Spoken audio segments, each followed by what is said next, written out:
Good evening all.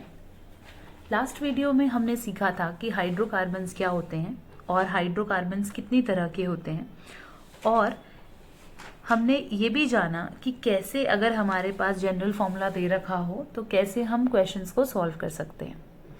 आज का हमारा टॉपिक रहेगा नॉमेनक्लेचर ऑफ हाइड्रोकार्बन्स। नॉमेनक्लेचर को स्टार्ट करने से पहले मैं आपको थोड़ा सा वर्ड रूट के बारे में बताऊंगी। वर्ड रूट बेसिकली क्या होता है कि जब भी हम किसी भी ऑर्गेनिक कंपाउंड की नेमिंग कर रहे होते हैं तो उसके अंदर कितने कार्बन हैं और उनको नेम कैसे करना है, ये हम वर्ड रूट के थ्रू सीखते हैं। जैसे अगर हमारे पास 1 कार्बन है तो हम उसे मेथ से रिप्रेजेंट करेंगे। अगर मेरे पास 2 कार्बन है तो हम उसे एच से रिप्रेजेंट करेंगे। अगर मेरे पास 3 कार्बन है तो हम उसे प्रॉप से रिप्रेजेंट करेंगे। अगर मेरे पास 4 कार्बन है तो हम उसे ब्यूट से रिप्रेजेंट करेंगे।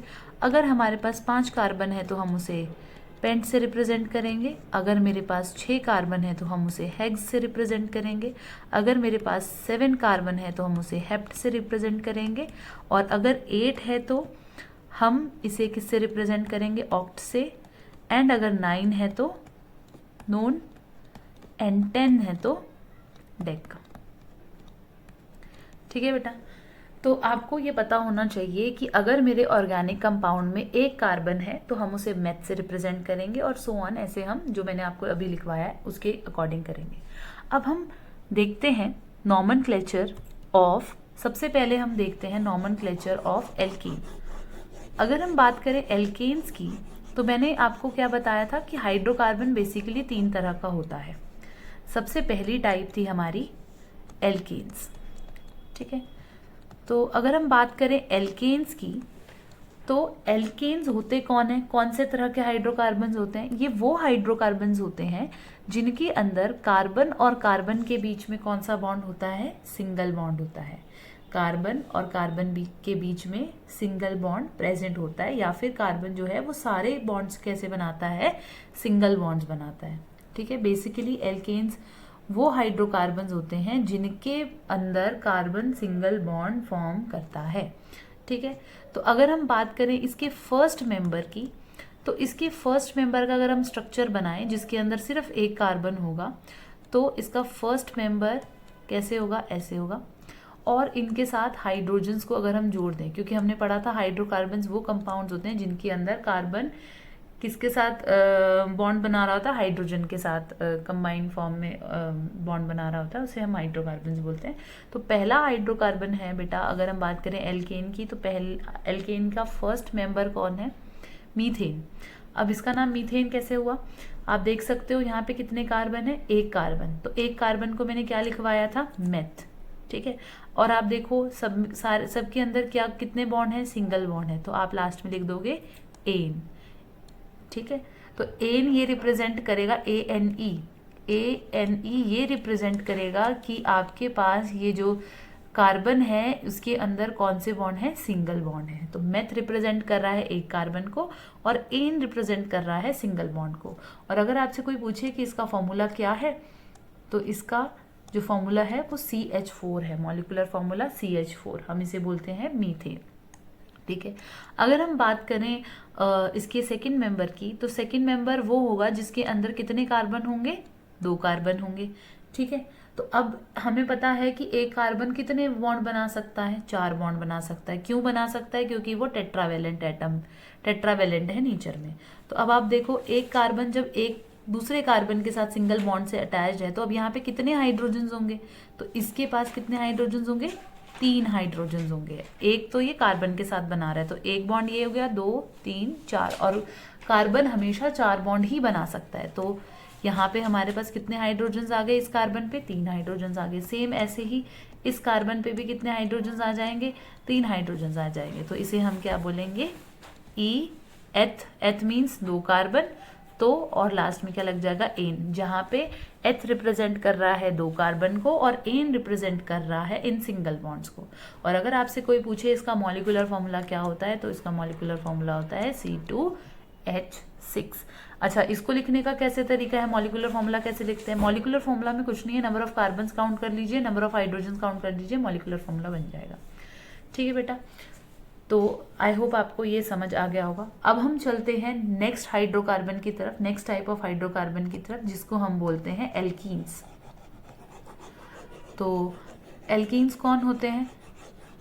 एल्कीन्स वो हाइड्रोकार्बन्स होते हैं जिनके अंदर कार्बन कार्बन बॉन्ड कैसा हो, कार्बन और कार्बन के बीच में कैसा बॉन्ड हो, डबल बॉन्ड्स हो।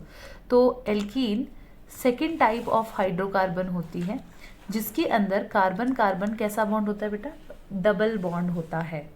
ठीक है, और इसके लास्ट में जब भी हम नेमिंग करते हैं तो लास्ट में क्या आता है, ईन आता है। लास्ट में हम क्या लिखते हैं, ईन लिखते हैं। ठीक है, लास्ट में हम ईन लिखते हैं। तो अगर हम बात करें इसके फर्स्ट मेंबर की, ये बहुत इंपॉर्टेंट है, अगर हम बात करें इसके फर्स्ट मेंबर की तो इसका फर्स्ट मेंबर मीथीन नहीं होता है, इथीन होता है। क्यों इथीन होता है? क्योंकि कार्बन को डबल बॉन्ड बनाने के लिए एक और साथी चाहिए, तो इसीलिए इसका जो फर्स्ट मेंबर होता है वो कौन होता है, इथीन होता है। अब आप इसमें देख सकते हैं कि इस कार्बन ने 2 बॉन्ड यहाँ पे बना लिए हैं, तो अगर इसके 2 बॉन्ड यहाँ पे बन चुके हैं तो यहाँ पे कितने हाइड्रोजन आटम इसके साथ कंबाइन करेंगे, 2 हाइड्रोजन, क्योंकि एक कार्बन 4 ही बॉन्ड बना सकता है। तो आपने देखा यहाँ पे ये कार्बन के पास 2 बॉन्ड पहले से थे और 2 इसने हाइड्रोजन के साथ बना लिए, तो इसने 4 कंप्लीट कर लिए। ऐसे ही इस कार्बन के पास 2 हैं तो और ये क्या कर लेगा, 2 हाइड्रोजन बॉन्ड और अटैच कर लेगा। तो हमारे पास इसका नाम क्या हो जाएगा, अगर 2 कार्बन है तो 2 कार्बन के लिए हम यूज करते हैं एथ, और अगर हमारे पास 2 और हमारे पास कार्बन कार्बन के बीच में अगर डबल बॉन्ड है तो हम यूज करते हैं एथ और लास्ट में ईन, तो इसका नाम हो जाएगा इथीन।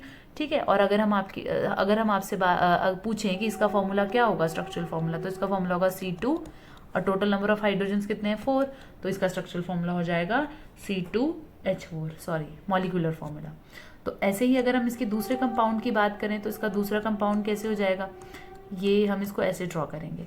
तो अब बताइए इसके अंदर कितने हाइड्रोजन्स होंगे, यहाँ पे 2 हाइड्रोजन्स होंगे, यहाँ पे कितने हाइड्रोजन्स होंगे, ये वाला कार्बन 3 बॉन्ड बना रहा है, तो 3 बॉन्ड बना रहा है तो ये कितने बॉन्ड और बनाएगा, एक और बॉन्ड बनाएगा हाइड्रोजन के साथ, तो यहाँ पे 1 हाइड्रोजन आएगा। और अगर आप यहाँ पे देखो तो यहाँ पे कितने हाइड्रोजन आएंगे, यहाँ पे 3 हाइड्रोजन आएंगे। अब इसका नाम क्या होगा, हमारे पास कितने कार्बन है बेटा, तो यहाँ पे हमारे पास 3 कार्बन है, 3 कार्बन के लिए हम क्या यूज करते हैं, प्रॉप वर्ड यूज करते हैं, और हमारे पास एक डबल बॉन्ड भी है तो हम यहाँ पे क्या लिखेंगे, ईन लिखेंगे, प्रॉप ईन। और इसका जो हमारे पास मॉलिक्यूलर फॉर्मूला होगा वो होगा C3H, कितने हाइड्रोजन हैं, 3 4 5 6, तो यहाँ जाएगा C3H6। ठीक है, अगर हम बात करें इसके थर्ड मेंबर की, तो थर्ड मेंबर हमारे पास क्या होगा, ब्यूटीन होगा। हम स्ट्रक्चर बना लेते हैं। तो ब्यूटीन को लिखने के 2 तरीके हैं, एक ब्यूटीन जिसके अंदर मैंने क्या किया, अपने डबल बॉन्ड को पहले पोजीशन पे रिप्रेजेंट कर दिया। ठीक है, अगर हम इस ब्यूटीन की बात करें तो यहाँ पे कितने हाइड्रोजन्स होंगे, 2 हाइड्रोजन्स होंगे, यहाँ पे 1 हाइड्रोजन, यहाँ पे 2 हाइड्रोजन्स और यहाँ पे 3 हाइड्रोजन, इसे हम बोलेंगे ब्यूट। यहाँ पे जो डबल बॉन्ड है वो 1 पोजीशन पे है, आप इसको ब्यूट 1 ईन भी लिख सकते हो और नॉर्मल ब्यूटीन भी लिख सकते हो। ठीक है, और इसका फॉर्मूला क्या हो जाएगा, C4H8। बट इस ब्यूटीन में अगर मैं आपको ऐसे दे दूं देन उस केस में हम कैसे लिखेंगे, उस केस में हम नंबरिंग करेंगे। हम नंबरिंग वहां से करेंगे जहां से इस डबल बॉन्ड को नियरेस्ट नंबर मिले। तो अगर आप यहां से भी करते हो तब भी से 2 नंबर मिलेगा, और अगर आप यहां से भी नंबर करते हो तो भी 2 मिलेगा। तो आप कहीं से भी कर सकते हो, 1 2 3 4। अब इसके हाइड्रोजन पूरे कीजिए, यहाँ पे 3 आ गया, यहाँ पे 1 हाइड्रोजन, यहाँ पे भी 1 हाइड्रोजन, यहाँ पे H3 आ गया। तो इसका नाम क्या हो जाएगा, ब्यूट 2 ईन। और अगर आपसे कोई पूछे कि इसका फॉर्मूला क्या हो जाएगा, फॉर्मूला क्या होगा, मॉलिक्यूलर फॉर्मूला C4H8। ठीक है, तो ये हो गया C4H8। तो ऐसे कंपाउंड्स आप यहाँ से ये भी सीख सकते हो, ऐसे कंपाउंड्स जिनका मॉलिक्यूलर फॉर्मूला सेम होता है बट स्ट्रक्चरल फॉर्मूला डिफरेंट होता है, ऐसे कंपाउंड्स को हम आइसोमर्स बोलते हैं। ठीक है, अब हम बात करते हैं थर्ड टाइप ऑफ हाइड्रोकार्बन, उसका नॉमेनक्लेचर देखते हैं। ठीक है, थर्ड टाइप ऑफ हाइड्रोकार्बन हमारे पास कौन है, alkyne. The third type of hydrocarbon is alkyne. Alkyne के अंदर सिंगल बॉन्ड होता है, सॉरी ट्रिपल बॉन्ड होता है प्रेजेंट एल्काइन के अंदर। ओके, तो अब बात करते हैं थर्ड हाइड्रोकार्बन की। थर्ड हाइड्रोकार्बन है हमारे पास एल्काइन। एल्काइन के अंदर कार्बन कार्बन के बीच में ट्रिपल बॉन्ड होता है, ठीक है। इस बॉन्ड को अनसैचुरेटेड बॉन्ड भी बोलते हैं और डबल बॉन्ड को भी अनसैचुरेटेड बोलते थे। और जो सिंगल बॉन्ड था जिसको हम एल्केन्स बोलते हैं, एल्केन्स के अंदर सिंगल बॉन्ड प्रेजेंट होता है, उन्हें हम सैचुरेटेड हाइड्रोकार्बन्स बोलते हैं, ठीक है। अगर हम इनकी बात करें तो इनके जब भी हम नॉमेनक्लेचर लिखते हैं इनके लिए, तो इनके लास्ट में YNE हम लिखते हैं, आइन लिखते हैं, ठीक है। तो अगर हम बात करें इसके फर्स्ट मेंबर की, तो इसका भी फर्स्ट जो मेंबर होता है वो कौन होता है? इथाइन होता है। मतलब 2 कार्बन यूज होते हैं किसके लिए? ट्रिपल बॉन्ड फॉर्म करने के लिए। और अगर आपसे कोई पूछे कि इसका फॉर्मूला क्या होगा, तो वो होगा C2H2, ठीक है। ऐसे ही अगर हम इसका सेकेंड मेंबर लिखें तो हमारे पास क्या होगा? C triple bond like this. Hydrogen पूरे कर लीजिए। इस कार्बन के पास 3 डबल बॉन्ड है तो 1 हाइड्रोजन, इसके तो ऑलरेडी 4 बॉन्ड हो रखे कंप्लीट, तो कोई हाइड्रोजन देने की जरूरत नहीं, यहाँ पे 3 दीजिए।